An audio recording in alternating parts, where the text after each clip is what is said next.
Saudações a todos vocês que acompanham aqui o canal do Conde, começando mais uma entrevista muito especial, trazendo agora para vocês aqui Baby Siqueira Abrão, vai contar muitas histórias para a gente. Ela já colaborou com vários veículos, grande jornalista, escritora, editora, enfim, filósofa, uma vida acadêmica intensa. A gente vai conversar. E, Baby, que primeiro eu quero saudar a todos que estão aqui assistindo, já esperando, aguardando essa entrevista aqui no canal do Conde. Saudá-los a todos, queridos caras pálidas. Eu chamo meus internautas aqui de caras pálidas, querida Baby. E quero saudar você, te agradecer muito por vir aqui dar uma entrevista para mim, querido. Tudo bem com você, Baby Siqueira? Tudo bem, Gustavo, e com você? Eu quero te saudar também e saudar todas as pessoas que estão aqui vendo a gente. Pedir desculpas também, porque o meu celular não estava conseguindo se conectar com o Hangout. Mas finalmente você me orientou e deu certo. Muito bom, deu certinho realmente, dei sorte, viu? Porque na verdade é aquela coisa assim, liga e desliga, né? Quando não dá certo, desliga o dispositivo, liga de novo, que daí ele volta renovado. Deixa eu dizer para vocês quem é a Baby Siqueira Abrão. Eu até coloquei o nome do nosso papo, da nossa entrevista, Baby, uma frase que você me mandou, né, nos nossos preparativos aqui, né? Quem sobreviveu à ditadura não tem medo de nada. Achei muito forte isso. Então, essa frase está nomeando o nosso papo aqui no YouTube. Baby Siqueira Abrão, É jornalista. muito... Você quer falar, querida? Não, só dizer que eu gostei, muito bonito, é isso mesmo. Muito bom, é muito forte isso. Acho que vai ser o fio condutor aqui do nosso papo, né? Jornalista, escritora, editora, foi a primeira locutora de futebol do Brasil e do mundo. Eu já quero que você explique isso pra gente, baby. Como é que história é essa? Então, eu era uma adolescente, e adolescente tem coragem de tudo, né? Então, logo depois da Copa de 1970, eu sou jurássica, não se assustem. Ah, eu vi um artigo na Folha, porque então eu era assinante da Folha e meu pai do Estadão, então a gente trocava as mídias, né? E eu vi que a Rádio Mulher estava montando uma equipe de mulheres para apresentar futebol, mas eles não encontravam a locutora, né? A pessoa que ficasse narrando os 90 minutos. Aí eu falei, eu vou lá, eu vou me oferecer. Meu pai virou para mim, nani, nani, nani, você vai comigo, porque eu preciso mostrar lá que você não é qualquer uma. Aquelas coisas de pai, né? Aí nós fomos, e na hora eles me pediram para fazer um teste, eu fiz, eu fui aprovada na hora. Gente, que fantástico. Que jogo que era mesmo? Não, eu não falei jogo, eu peguei o time do Corinthians, que é o Ah, meu time, que é o meu time de coração, e na época eu sabia todos os nomes dos jogadores, né? Hoje eu já não sei mais. ah. Mas enfim, aí eu Você simulou uma narração, foi isso? simulei um ataque do Corinthians, né? Ah, Para São Paulo, e o Corinthians fez o gol. E aí, na hora também, eu inventei uma coisa que eu achei até legal, né? É, digamos que fosse o Rivelino, na época era o Rivelino, né? Aí foi gol! Rivelino! O 10 negro às costas da camisa branca de Parque São Jorge. E aí eu comecei a usar isso. Eu sempre pegava o nome do lugar de treinamento, de onde eles verdade, treinavam, Dudu. jogavam cada time, eu tinha já uma lista. Então, na hora, eu já sabia o que falar. E aí você foi narrar alguns jogos depois disso.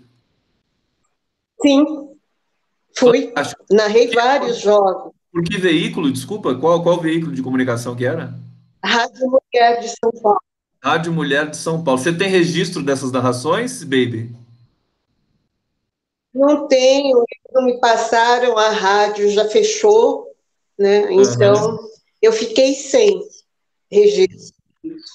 Uma vez eu fui dar uma entrevista naquele ponto de cultura de Heliópolis, né? Aí também inventei uma coisa lá na hora, porque eu não tenho mesmo esse registro.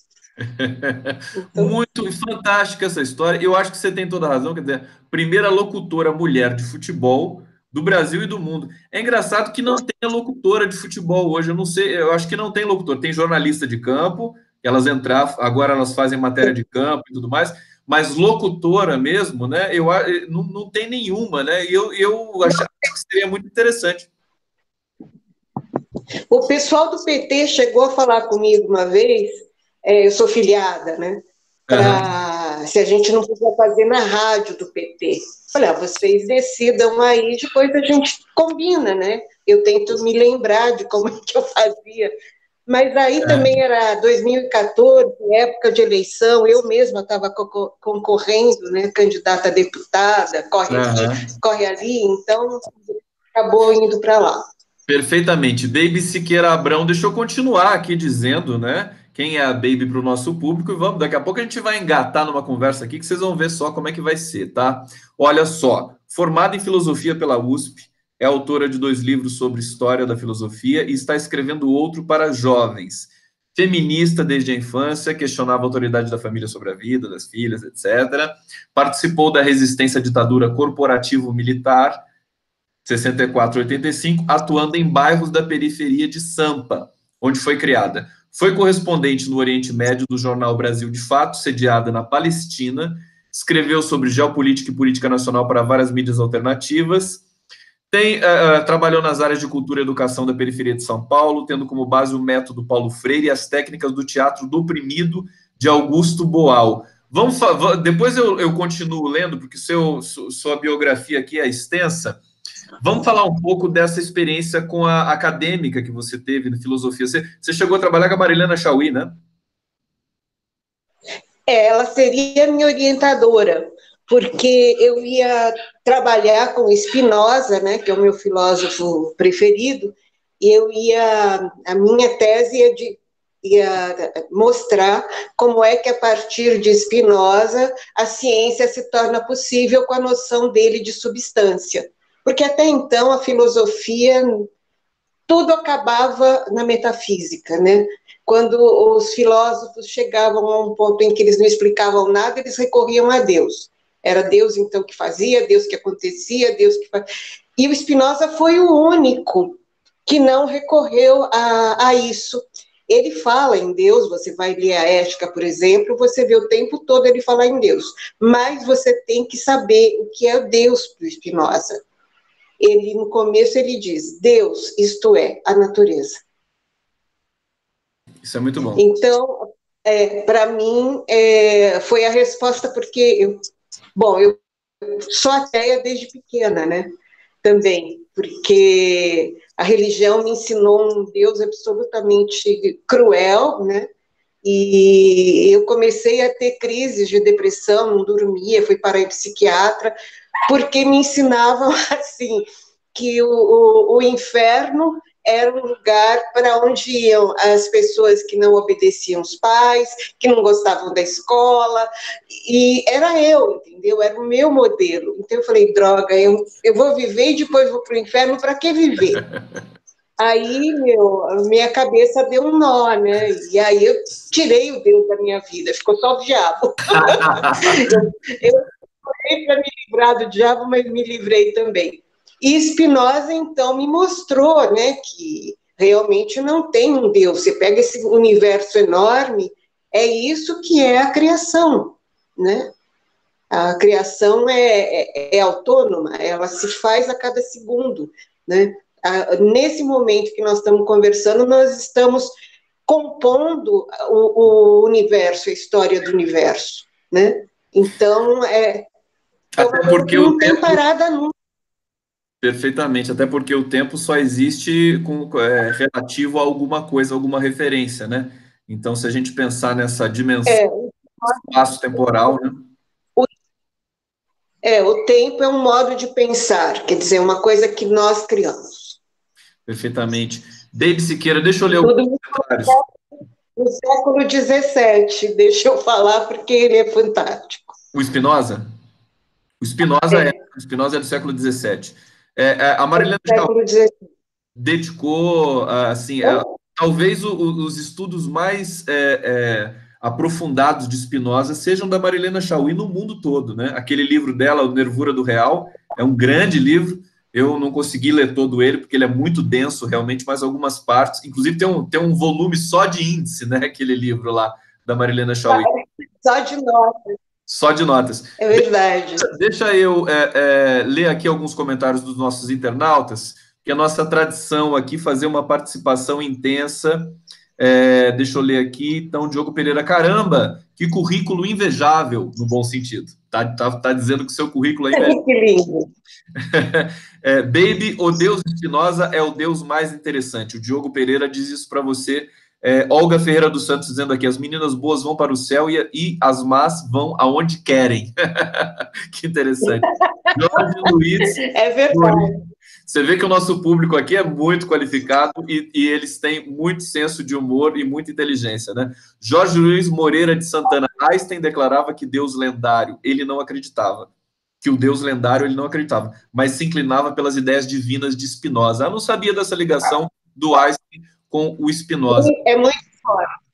É muito O forte. Einstein, ele leu quase tudo de Spinoza e ele tem, inclusive, um artigo muito interessante que eu tenho, que ele fala sobre Spinoza, né? Ele Isso é faz muito muitos elogios e você vê que, pelo que ele fala, ele conhecia bastante a filosofia de Spinoza. E ele diz que o Deus em que ele acreditava era o Deus de Spinoza.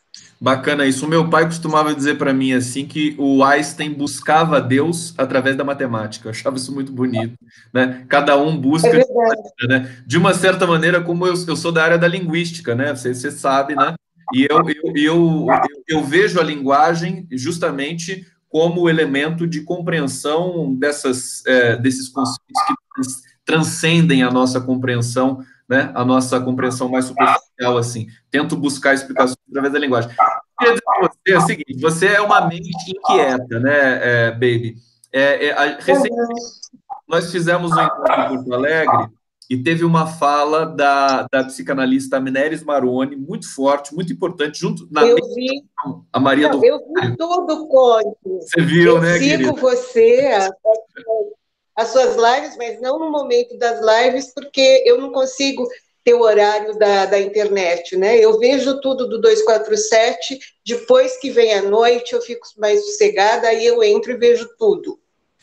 Muito. Mas fala de Porto Alegre, porque Não, essa eu só moça, queria fazer o link que ela diz uma hora assim, né? Que mentes povoadas, né? A subjetividade e a criação e a espiritualidade, enfim, a noção de existência vem de uma mente povoada, que é o contrário do bolsonarismo, que são mentes despovoadas. E aí temos algumas pessoas que têm a mente hiperpovoada. Eu acho que é um pouco o nosso caso, meu e seu, e de alguns personagens do Dostoiévski também, do Lula também. A mente é povoada nossa, demais, tem muita Dostoiévski gente aqui dentro. todos. Fala, querida. É.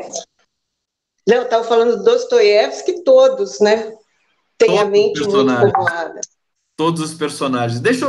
Vamos levar o papo um pouquinho para a sua experiência na resistência da ditadura militar. Você valoriza muito isso, acho muito importante, acho importante trazer essa memória para esse momento. Acabou de sair o Jamil Chad, jornalista, acho que da Folha, do UOL, foi para Genebra e Eu teve, conheço, você viu, né, tenho foto dele, inclusive. a documentação sobre é, aquele momento em que o Bolsonaro quis comemorar o golpe de 64. A ONU fez uma interpelação e o governo brasileiro respondeu dizendo que a ONU não tem nada que se meter nisso, que isso é um assunto interno e que a ditadura militar não foi um golpe. Como é que foi sua experiência aí na resistência a esse momento trágico da história brasileira? É, golpe foi. Eu era muito pequena quando eles deram o golpe. Também não sou tão jurássica assim. Mas meu pai comemorou porque o meu pai sempre gostou muito do exército. Ele era um militar.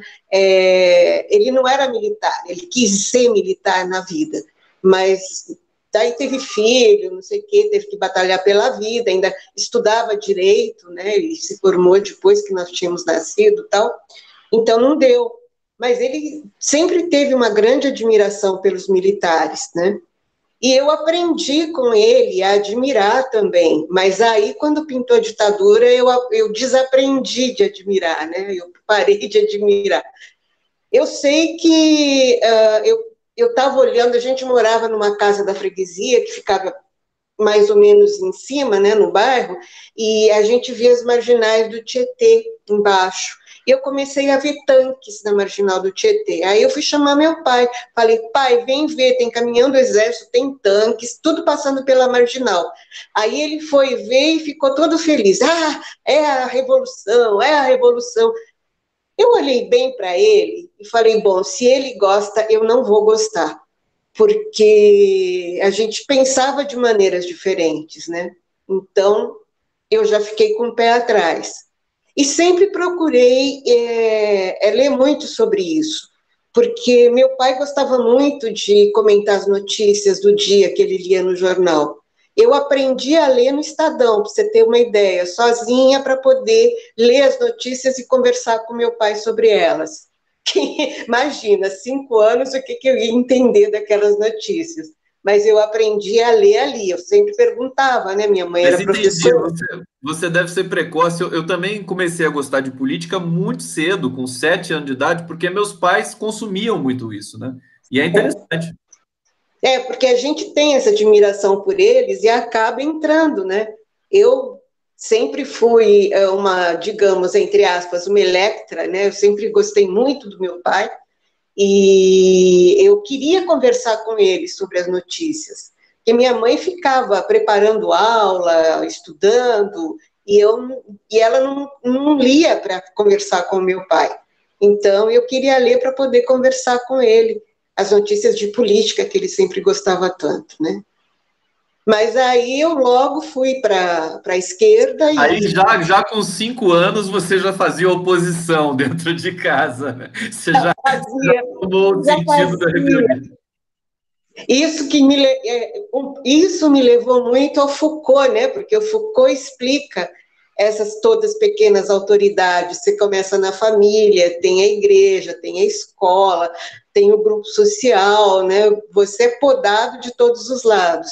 E isso também que me ajudou a não me podar, né? E a gente tinha um grupo de amigos lá no bairro, colegas de escola, amigos de infância, essa coisa toda, e o bairro ele não era exatamente pobre, né? Mas era uma classe média remediada. E no meio dessa classe média remediada, tinha gente muito pobre. Então eu estava muito acostumada, né, com vizinhos meus, um que o pai bebia muito, ele ia buscar o pai na rua de madrugada, às vezes embaixo da janela do quarto onde eu dormia. Aquilo me mexia muito comigo, né? O cara era meu amigo. E outras coisas também, pessoas que saíam muito cedo de casa para ir trabalhar, depois voltavam, e eu olhava para aquelas pessoas simples, andando com, sabe, maletinha, e isso me deixava muito, muito acabada, né? Eu ficava pensando, por que que é assim, né?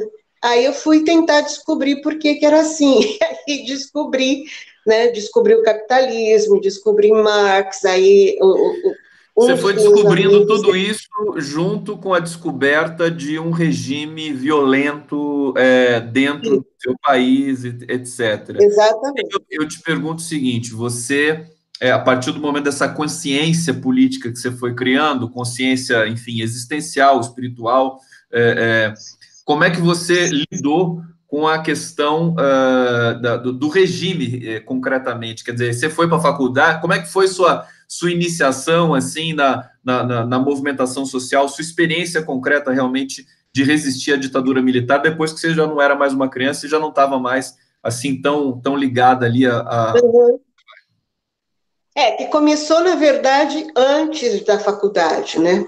Mas a faculdade que eu fiz era de jornalismo, a filosofia eu vim fazer mais na idade adulta, né? E jornalismo, naquela época, era na Casper Libero, era controlada pela TFP, faz uma ideia. Então... Controlado, ele vai. Hoje também é controlado, viu? Depois eu te explico um pouco isso, viu, baby? Mas quer dizer, naquele momento era um controle assim, padrão rudimentar, né?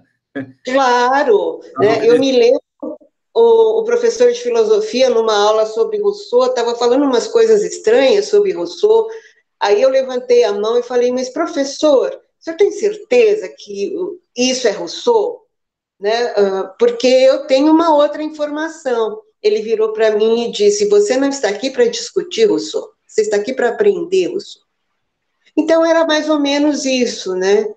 Ele me perseguiu muito, esse cara, mas na prova ele não teve como ele me dar nota baixa nem nada, porque eu acabei descobrindo uma solução filosófica que não era a solução que ele tinha pedido. Então ele começou a me respeitar, né? Ele falou, não, ela pensa. Isso é muito Então, interessante. e lá eu tinha amigos, né, que estavam sendo perseguidos, que precisavam escapar, fugir para o interior, coisas do gênero. Logo também eu fui trabalhar no Jornal da Tarde e lá eu cobria música popular brasileira. Então eu via perseguição, né, no Chico, no João Bosco. João Bosco teve que se esconder muito tempo porque estavam atrás dele, né? Esse pessoal todo que saiu do Brasil. Mas aí eu já estava metida mesmo na resistência, porque aí você conversa aqui, conversa ali, conhece mais gente, e eu acabei fazendo uns cursos lá na USP, quando as ciências humanas ficavam nos barracões, chovia, fazia barulho, era um horror. Mas eles davam alguns cursos lá, que eram cursos extracurriculares, né? E se discutia um pouco política. E aí eu também fui descobrindo outras coisas lá. Baby Siqueira Abrão. Tem gente chegando aqui na nossa transmissão e perguntando quem é essa mulher maravilhosa. Então, Baby Siqueira Abrão. Ela é jornalista, escritora, editora. Estou respondendo aqui para Fernanda Scherer. Deixa eu ver se tem mais aqui. Baby. É a Baby Fernanda Scherer. Ela mesma. Baby, você é o nome, é o nome. Você é Bernadette, você me falou, né? Não sei se podia falar aqui, Sim. Mas é o nome feminino, Baby. Eu conheci algumas babies. É o nome mais cantado em todas as canções, né? No rock and roll. Baby, baby, todo mundo fala baby em todo lugar. É o nome mais homenageado da história da música popular. É verdade. Tem uma relação com esse nome, que é um nome tão carinhoso, assim, quer dizer, enfim, desde a infância até agora, quer dizer, é um nome muito forte também, né? Então, a culpa é do meu avô paterno, que é a parte árabe da família, né? E ele, o dia que eu nasci, ele foi me ver, e aí eu era a primeira neta dele, né? Então ele estava maravilhado, a nossa baby, a nossa baby. E pronto, virou baby no dia que eu nasci. No dia seguinte, meu pai me registrou como Bernadette, mas ninguém nunca me chamou de Bernadette. Só meu pai conseguia me dar bronca. Ele falava, Só quando você ia ter bronca, né, Bernadette? Chama o nome inteiro daí, Bernadette Siqueira Abrão. Olha só, você falava, enfim, desse momento aí. Quero trazer um pouquinho, porque você falou que você teve aí uma proximidade com o Vladimir Herzog, né? O Vlado, né? Conta um pouquinho dessa história para gente. Nós trabalhávamos juntos na TV Cultura. Depois eu saí, ele também saiu, ele foi dirigir a revista Visão, que ficava no centro da cidade, onde também ficava o Jornal da Tarde. Então, toda hora a gente trombava, né, no centro da cidade e aí ia tomar café, batia papo, essas coisas. Mas no Canal 2, onde a gente trabalhava, tinha uma bela célula do Partidão lá, né? Todos os chefes lá eram do Partidão. E na época eu não sabia, e ainda bem, né? Porque a gente nunca sabe quando você vai ser chamada para falar alguma coisa e o que vão fazer e o que você vai, se você vai aguentar calada ou não, né? Então, Bom, aí eu conheci o Vlado no Canal 2 e depois a gente continuou mantendo contato. O Vlado era muito engraçado, porque ele, ele de propósito, ele me passava umas cantadas só porque eu virava para ele e falava: você é um homem casado, você não tem vergonha na cara? E só por isso ele me provocava, ele falava que era para me ouvir dar bronca nele, entendeu? Ele era, ele era muito eu não cheguei. brincalhão. Ele era muito brincalhão, devia ser uma pessoa inteligentíssima, né? Muito. E a gente tem o livro do Paulo Marcum, né, sobre o Vlado, que era muito amigo do Vlado, que acho que é a única fonte que eu tenho sobre o Vladimir Herzog. Mas eu quero te perguntar, quer dizer, naquele momento em que aparece aquela foto do Herzog, como é que você estava, né? Onde você estava, o que você sentiu? Eu fiquei arrasada, porque eu já tinha ficado arrasada. A gente, todo mundo, todos nós, jornalistas e artistas da Vila Madalena e tudo mais, nós frequentávamos o Clube da Medicina, que tinha lá piscina. E a gente ia sempre para lá, nadava, se encontrava, fazia o social e tudo mais. Eu estava entrando no clube num sábado de manhã, quando o Ricardo Maranhão estava na entrada, e eu falei: ô Maranhão, tudo bem? Ele falou: você soube do Vlado? Falei: não. Aí ele me contou, ele falou: a polícia teve ontem, né, para pegá-lo, e ele se entregou hoje de manhã e ele está morto. Quando ele falou isso, tudo que eu me lembro é que eu encostei na parede que estava atrás de mim e fui descendo. Fui descendo. Eu não, sabe, quando você não acredita, é uma coisa, foi uma coisa irreal, sabe? Imagina, o Vlado morto, que é isso? E eu fui até o chão. E nesse momento ele falou: olha, o pessoal está indo para o Sindicato dos Jornalistas, né? Ele Aí foi eu não tive. lá, né? Foi isso? Não, não. Acho que Não, nós fomos todos para o Sindicato de Jornalistas. Na época, tinha um jornal muito interessante, o jornal EX, né? Do qual eu participava também. E aí eu passei primeiro na casa em que eles moravam todos juntos, na Lapa, e porque eu estava muito mal. Eu falei: eu tenho que encontrar meus amigos, senão não vou aguentar.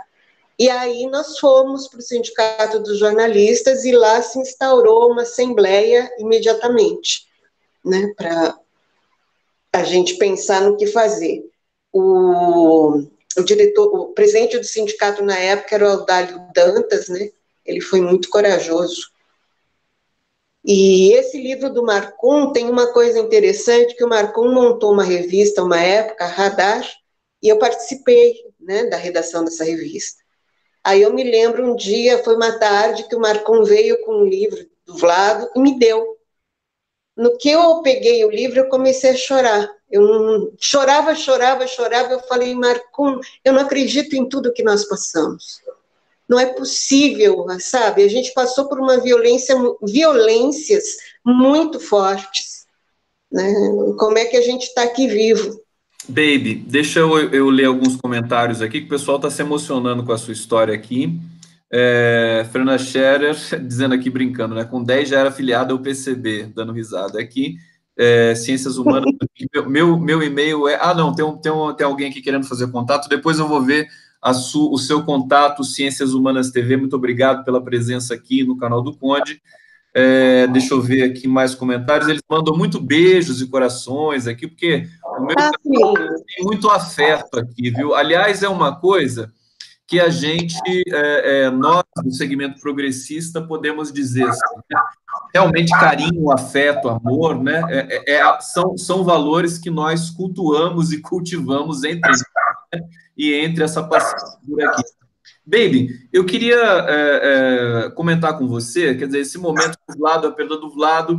Hoje nós estamos tendo aqui no canal do Conde, quer dizer, um registro histórico com aí o depoimento, comentário da Baby Siqueira Abrão, que tem uma vivência muito importante, sobretudo a ditadura militar, mas que é atuante hoje também como escritora, como editora, e nós vamos conversar também do presente, de Lula, do Papa. Mas estamos chegando lá, fazendo um pouco aqui um roteiro cronológico. Agora eu queria te perguntar o seguinte: como é que você foi ou é filiado ao PT? É filiada, né? É isso? Foi candidata e tudo mais. Então, eu queria saber, esse momento conflagrado aí, 1975, anos 70, como é que você conheceu o PT, o Lula, né? Como é que chegou para você? Como é que você absorveu essa novidade política e cultural no Brasil naquele momento? Conta para gente. É que eu sempre acompanhei política, né, como a gente conversou já. E antes de o PT ser formado, quando estava se discutindo, né, a ideia de lançar o Partido dos Trabalhadores, eu já apoiei a ideia, né? Porque tirando o Partido Comunista, que não era um partido, ele ficou proibido um Clandestinidade, né? O Partido Comunista era clandestino.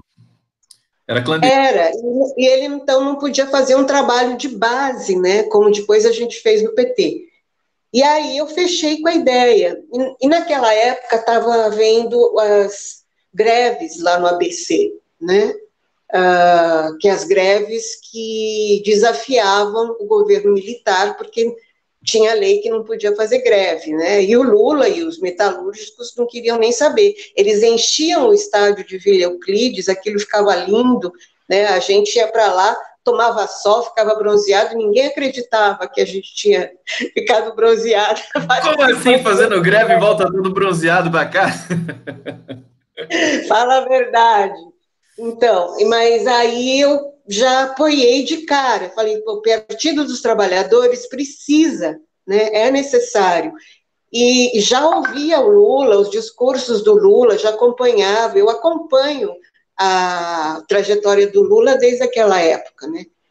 Depois eles não que as empresas não iam pagar, eles não sabiam como pagar suas contas, como obter comida, tudo isso.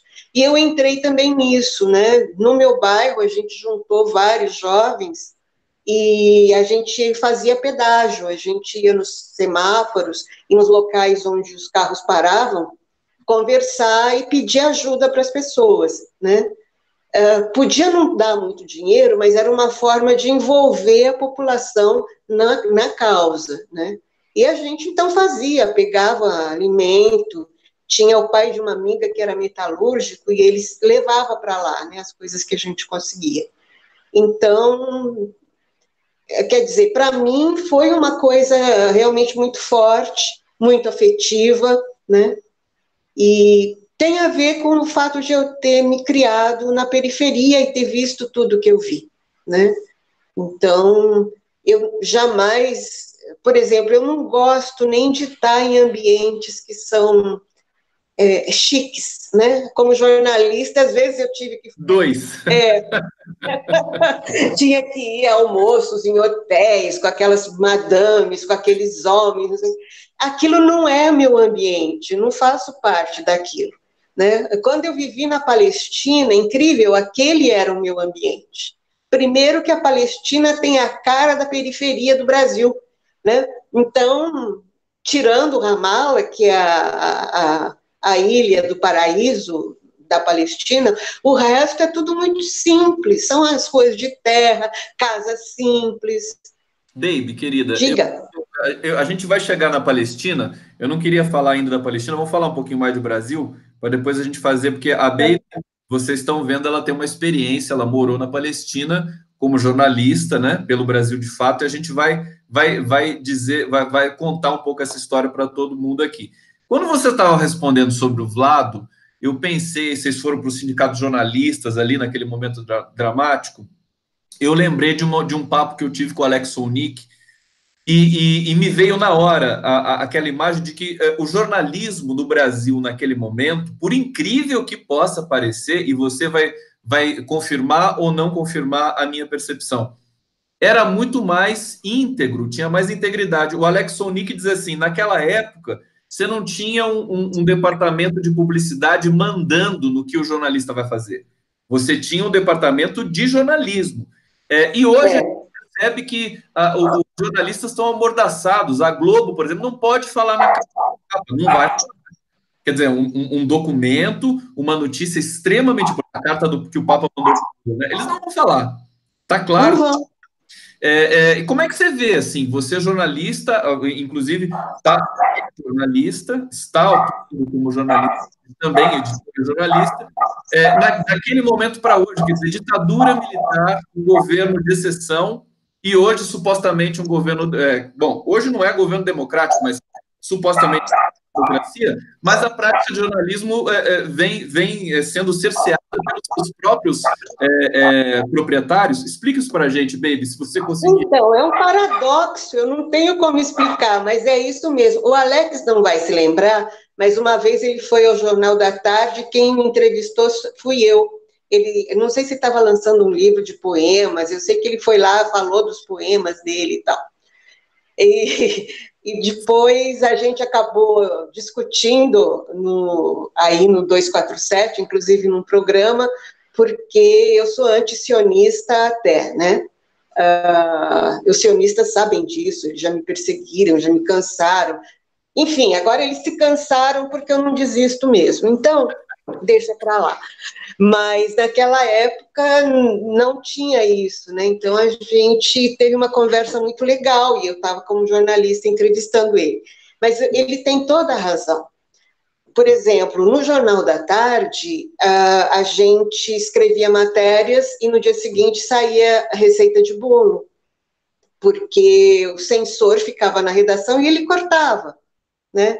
A minha área, como era um pouco entretenimento, música, etc., não acontecia muito, mas na área de política, de cidades, isso era uma coisa absolutamente comum. Tinha que passar pelo censor e o censor Aí a cortava. receita de bolo. Isso, o Estadão eram cânticos dos Lusíadas, do Camões. Né? Na Veja, na época, era o Mino Carta, o diretor.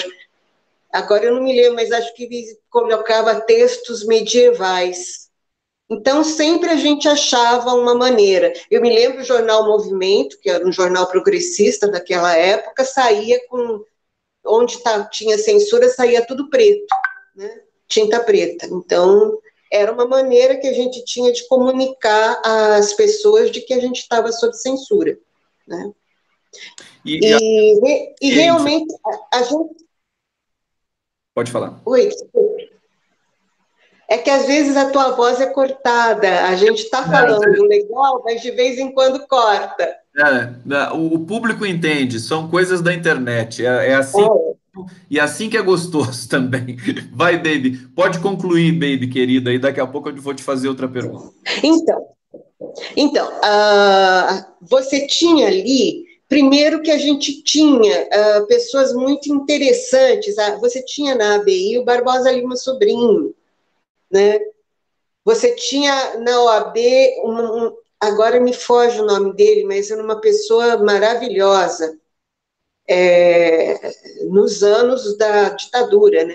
Então eram pessoas que encaravam, que iam para a rua. A gente tinha Dom Paulo Evaristo Arnes, que foi uma pessoa que defendeu muito, né, os presos políticos, escondia pessoas para que elas não fossem presas, né? Tinha grupos dentro da diocese que faziam a defesa. A gente teve lá uma vez, quando a gente estava correndo risco, então, tudo isso fazia com que a gente tivesse uma abertura, né, política para a vida. E que hoje você não tem, né? Você fala o que quiser, etc. Você tem a internet, o YouTube. Então, como uma vez foi dito, que é muito interessante porque abriu os canais foram abertos para as pessoas criativas, mas também para as pessoas idiotas, que não têm nada que dizer, né? E vão lá falar da sua vida, inclusive correndo riscos, né? E elas se sentem compelidas a dizer alguma coisa, mesmo sem ter o que dizer, o que causa todo esse transtorno, que é basicamente a base social do bolsonarismo, quer dizer, composta por gente que não gosta de universidade, não gosta de escola, não gosta de arte, não gosta de literatura, e eles compõem essa base que eu acho que está bastante avariada nesse momento do bolsonarismo. Baby, permita que eu leia mais alguns comentários aqui dos nossos internautas. Edson Eliodoro, e pensar que pessoas fantásticas foram assassinadas e permaneceram, pois eram a voz do comando, figuras como Heleno, Mourão, Vilas Boas, etc. Acho que ele está dizendo aqui, né? Bom, e esse grupo militar fez parte da ditadura militar. Isso é uma coisa que pode Sobral o Pinto. Será que a Dora Lília está dizendo aqui? Será que é o Sobral o Pinto que você tentou lembrar o nome? Sobral Pinto. Sobral Sobral Pinto, né? Pinto.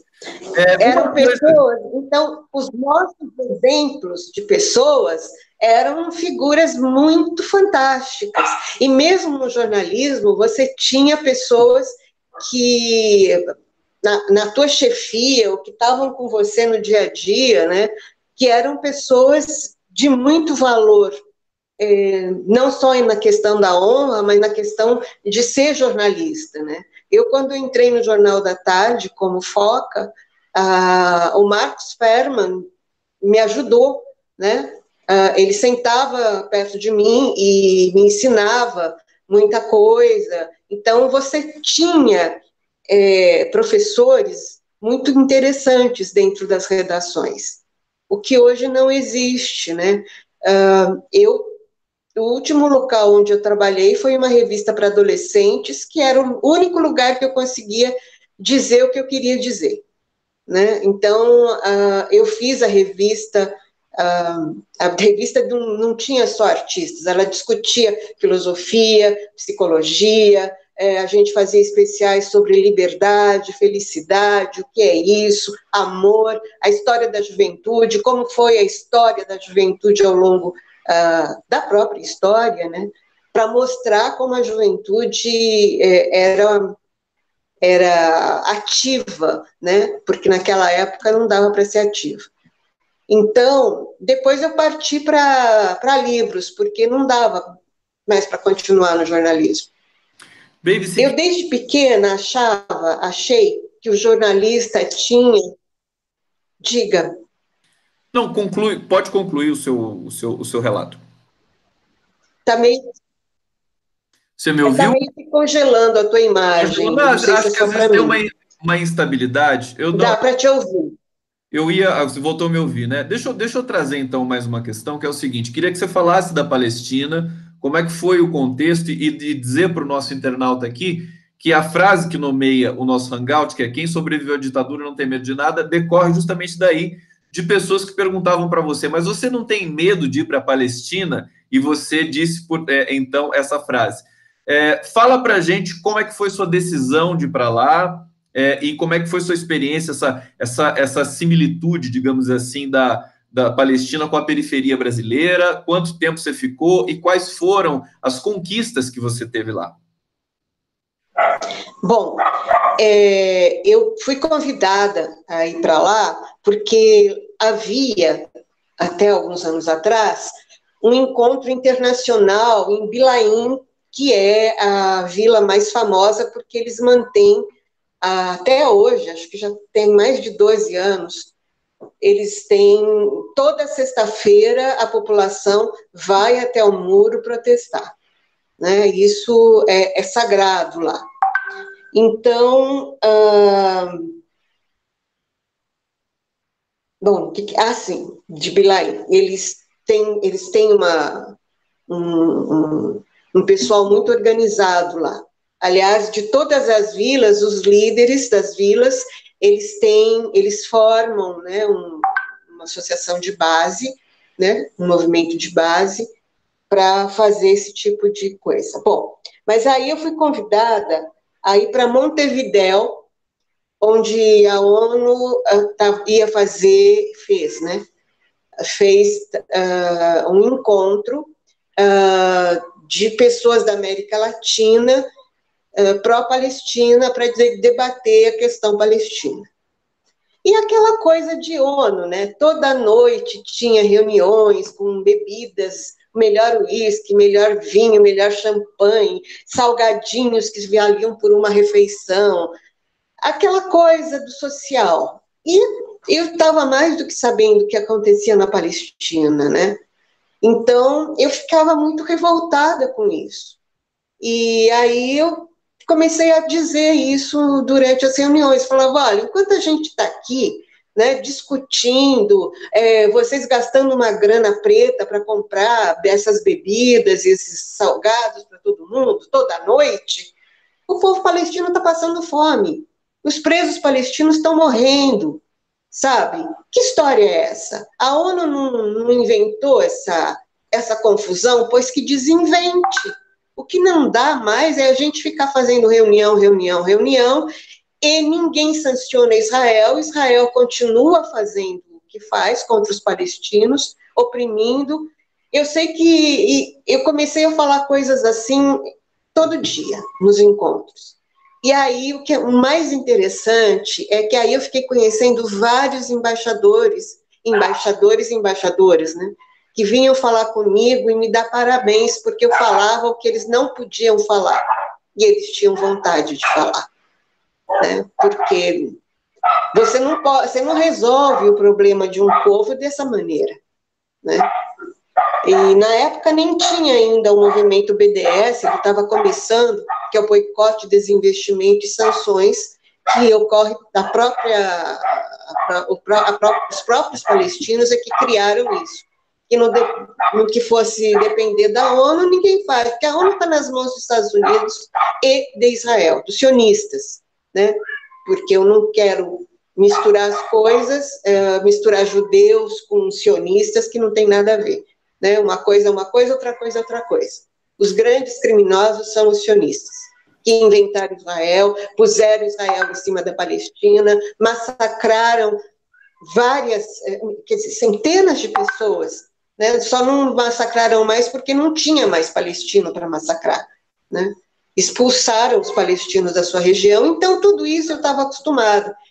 E o fato de eu falar tudo isso chamou também a atenção de palestinos. E tinha lá um líder palestino, que é o Abdallah Abu Rahma, que a gente é amigo até hoje, e ele veio conversar comigo, né? E me convidou para ir a esse encontro, que seria, acho que no mês seguinte, não me lembro mais. Aí eu falei, olha, bem que eu queria, mas eu não tenho larjã, né? Não tem jeito. Ele falou, olha, lá você fica sossegada, que você fica na minha casa, você não tem que se preocupar com comida, com água, com luz, com coisa nenhuma. É só você arranjar a passagem. Aí eu pus no meu Facebook, né? Existe por aí alguém que possa patrocinar uma passagem para a Palestina, etc. No dia seguinte tinha. Me mandaram um e-mail, uma família que defende a causa palestina, me disse que pagava a passagem. Nós ficamos amigos até hoje, né? Somos muito amigos. E aí eu não tinha dinheiro para ir para lá. E eu fui salva por uma professora da USP e por um amigo meu que pertence ao clero e que não quer aparecer, então não vou dizer o nome dele. Eles bancaram o dinheiro para eu comprar os dólares para ir para lá.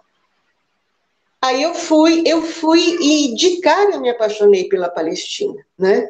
Aquilo lembrava a minha infância na freguesia do Ó, Brasilândia, Itaberaba, Cruz das Almas. Tinha até partes da geografia, né? Qual cidade que você... Que cidade que você ficou lá? Eu fiquei em Vilaim, que era onde morava o Abdala e a família dele, né? O Ibrahim, que é o embaixador da Palestina no Brasil, queria que eu ficasse em Ramala, ia me arrumar uma família para eu ficar. Eu falei, não, eu não quero, porque se eu ficar em Ramala, eu não vou conhecer a realidade palestina. Morando numa vila palestina é que eu vou conhecer. Participando das manifestações, toda sexta-feira eu estava participando das manifestações, levando bomba, levando bala, levando tudo, igual todos os palestinos, sem nada de proteção especial, porque eu não queria, eu queria viver o que eles estavam vivendo, né? Porque aí eu consegui escrever para o Brasil de fato aquilo que eles estavam vivendo, né? A tragédia que eles passavam. E, bom, Aí eu fui para lá por causa dessa história, para participar desse encontro, e foi aí, então, que eu tinha amigos na época no Brasil, de fato, que então eles falaram se eu não queria ficar lá como correspondente. Eu falei, só quero, porque eu não quero ir embora. Eu vim aqui com uma passagem para daqui a 3 meses, mas eu não quero ir embora, eu quero ficar, né? Então eu fiquei como correspondente do Brasil de fato. Você ficou quanto tempo lá, baby? Eu fiquei 1 ano, em 2011. Ficou um Eu ano? vim para o Brasil e queria voltar. Hã? Não, não, só confirmei. Um ano, né? Um ano que você ficou. É que, de novo, congelou. Eu só vi De novo agora a tua congelou. imagem, mas não ouvi a tua voz. Não. Eu acho assim, nós E temos uma ligação já também, uma conexão transcendental. Então, se você não me entender, busca lá, porque está chegando a minha mensagem para você aí. está Pega do tudo lado. solto na plataforma do ar, para cantar a melodia. Mas é isso, baby. Mas o que, que você tinha falado? Não, deixa eu só aproveitar. Não, eu só estava confirmando aí, quer dizer, você ficou um ano. Eu queria trazer agora alguns temas. Nós já estamos chegando aqui no final, quase no final do nosso Hangout. Falar dos temas atuais, falar dessa carta do Papa ao Lula, da sua percepção, do seu trabalho agora. E eu quero começar pelo trabalho, quer dizer, você agora você vai acho que você coordena, né, a revista 247, publicações que vão sair em e-book. E eu queria que você falasse um pouquinho desse projeto, até onde você puder realmente, porque também não sei até onde existem projetos sigilosos, porque são projetos muito ambiciosos e interessantes que você está liderando. Aliás, eu tenho a honra de participar de alguns deles. Queria que você contasse um pouquinho para a gente desse trabalho que você está fazendo aí junto com o Leonardo Atush. Como é que você conheceu o Leonardo Atush, baby? Foi tão engraçado. Eu tinha saído de uma consulta médica e ele estava na sala de espera para ser atendido pelo mesmo médico aqui na Granja, né? E aí eu sei que fui pagar a minha consulta e estava conversando com a secretária, né?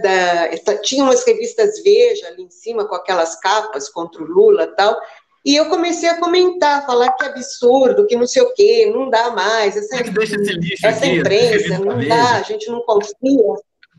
Não, aí você não sabe. Eu falei para ele, ele é muito oportunista no bom sentido e é por isso que ele vai para frente. Imediatamente ele veio para perto de mim com um cartão. Olha, já que você não gosta dessa imprensa, tá aqui o 247. Problemas O que ele não acabaram. sabia é que eu já acompanhava o 247, né? Então, não só acompanhava, como punha no Facebook. Naquela época eu estava muito no Facebook, hoje eu não quero mais, me cansa, eu vou de vez em quando. Mas eu punha, né, nas minhas redes sociais o que o 247 publicava, e disso ele não sabia. Aí eu falei, onde vocês ficam? Por aqui? Ele falou, aqui na Granja. Eu falei, somos vizinhos, né? Aí logo a gente se acertou, eu comecei a mandar umas matérias que ele começou a publicar, me colocou em contato com a Gisele, né? A Gisele estava meio que começando nessa história da TV 247, né? Então eu tive a felicidade de acompanhar todo o desenvolvimento da Gisele, porque hoje ela é fantástica. No comecinho se via que ela ficava um pouco insegura, ela foi logo colocada para mediar o Paulo Moreira Leite e o Alex Sonic. O Paulo foi meu colega no Jornal da Tarde também, que brigavam, e eu ficava com dó, eu olhava para a Gisele e falava, não pode, como é que põe, ela é menina ainda, né? E ela teve um desenvolvimento muito rápido, né? Como hoje ela, para mim, é uma jornalista completa, é uma grande jornalista, né? E eu tenho muita alegria de ter visto o começo dela na TV 247 e no que ela é hoje, né? Já madura na profissão. Bem, antes de você contar do seu projeto, do seu trabalho, Deixa eu ver aqui, tem um comentário que foi... olha só, Cibele Vieira Cooper está dizendo, excelente entrevista, estou amando, grande personalidade, grande alma. Mas tem alguém aqui, ó, Verônica Vidal está dizendo assim, não me esqueci da aula que a Baby deu no 247 ano passado sobre Israel e Palestina. Obrigado, Baby. E ela coloca um monte de coraçãozinho, beijinho aqui para você. Acho que eu não lembro dessa transmissão, mas você deve ter feito ali uma entrevista, né, com o Léo. Como é que foi essa aula que você deu sobre a Palestina? Não me lembro que estava em discussão sobre a Palestina e o Sonic, o Alex, colocou no ar um artigo, falou coisas no ar que não tinham a ver com a realidade que eu tinha vivido na Palestina. Então, eu rapidamente peguei o cartão do Léo Atush, que ele tinha me dado lá no médico, e mandei um e-mail para ele falando, olha, assim, não dá, o Alex Sonic, ele não tem informações reais do que acontece lá. E contei um monte de coisas, e ele me convidou, então, para participar na mesma noite e para conversar e colocar a minha visão, a visão de quem tinha vivido na Palestina, né? Era para ser uma coisa só ele me entrevistando, né? Mas o motorista do Uber atrasou, não achava minha casa, não achava meu bairro, não achava coisa nenhuma, e aí eu atrasei, já estava na hora do Boa Noite. Então eu entrei no Boa Noite, né? E aí foi que eu contei as coisas que aconteciam realmente na Palestina, a história da ONU, porque a ONU não criou Israel, né? Nunca houve isso, porque a ONU não pode criar países, não está na carta de fundação isso da ONU, ela não tem essa competência. Então, e eu consegui, lendo uma vez um artigo do Perry Anderson, que ele falava de um estudioso, judeu inclusive, que tinha feito pesquisas na ONU e descoberto como é que as coisas tinham se dado lá. Aí rapidamente eu comprei o livro, li e vi que realmente não teve isso. O que houve foi uma recomendação da Assembleia Geral para que se criasse um país judeu na Palestina, né? Mas mantendo os palestinos, respeitando a religião, a modo de vida dos palestinos, o que não ocorreu. E aí, nunca o Conselho de Segurança da ONU se reuniu para apreciar essa recomendação. Por quê? Porque ele não podia criar nenhum país. A ONU não pode criar país. O máximo que ela pode fazer é quando um país é criado na época do Sudão, né? Que foi Sudão do Norte, Sudão do Sul. Aí o Sudão faz um requerimento para a ONU, aí a ONU lá discute, a população quis, teve uma eleição, então a gente reconhece como país. E pode reconhecer, mas não pode criar. Então, essa história de que Israel foi criada pela ONU não é verdade.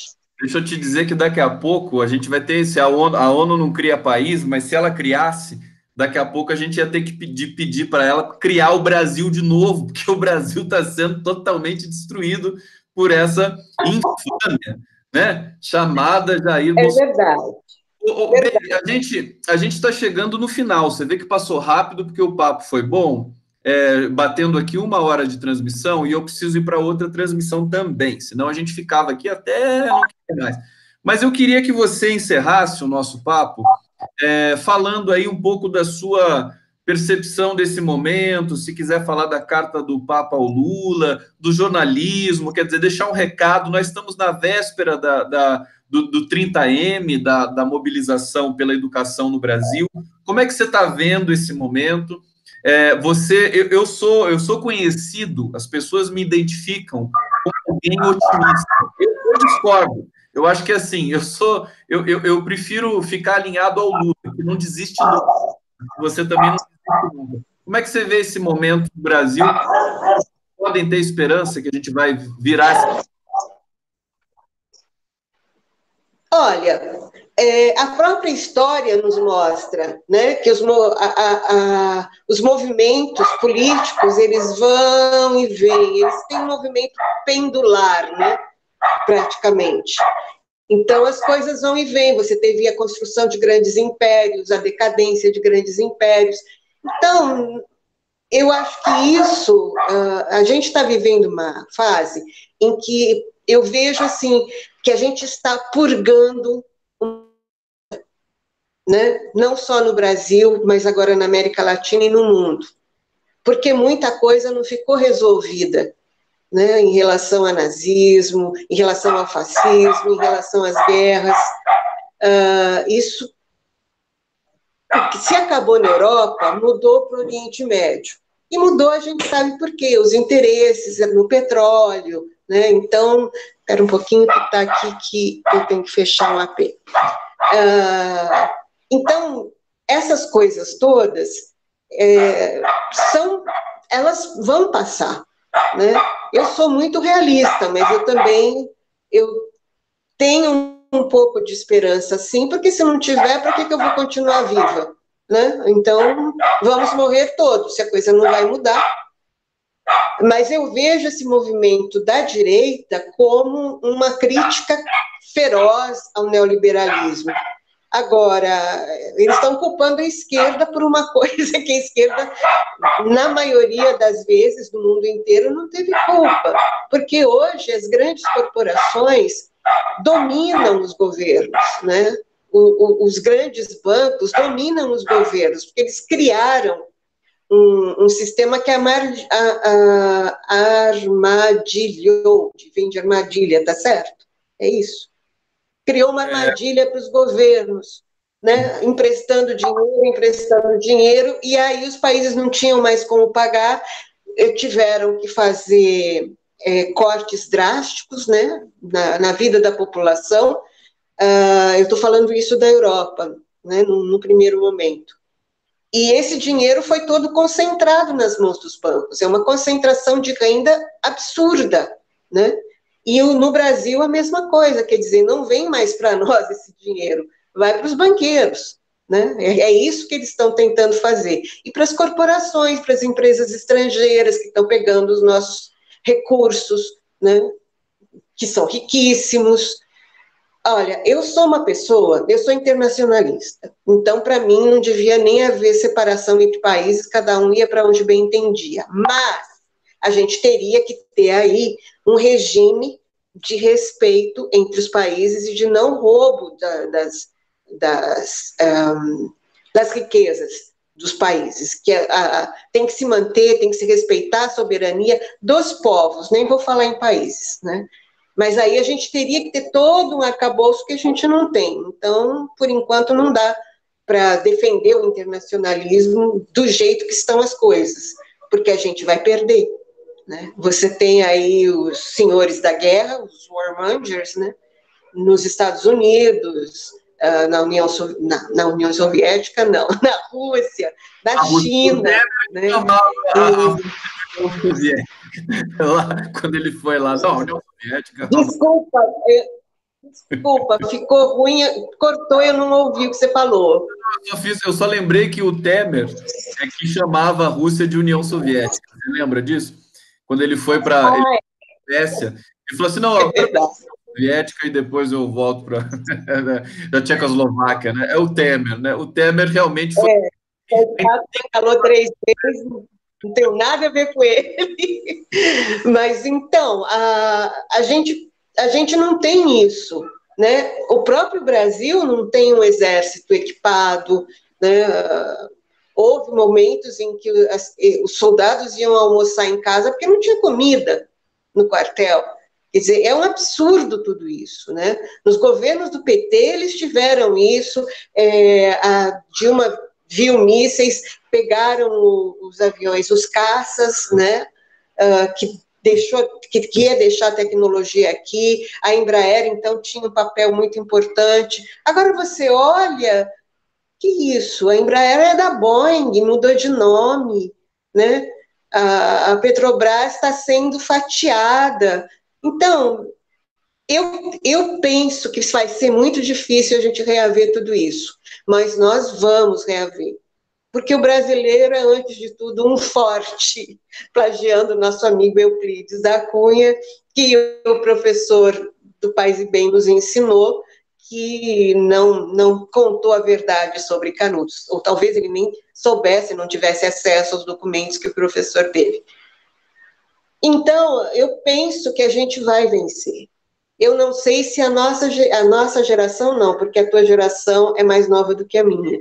Eu não sei se a minha geração vai ver, até porque muita gente da minha geração já está indo embora, já foi, né? Fica só quem não presta, fica o Fernando Henrique tá aí, sabe?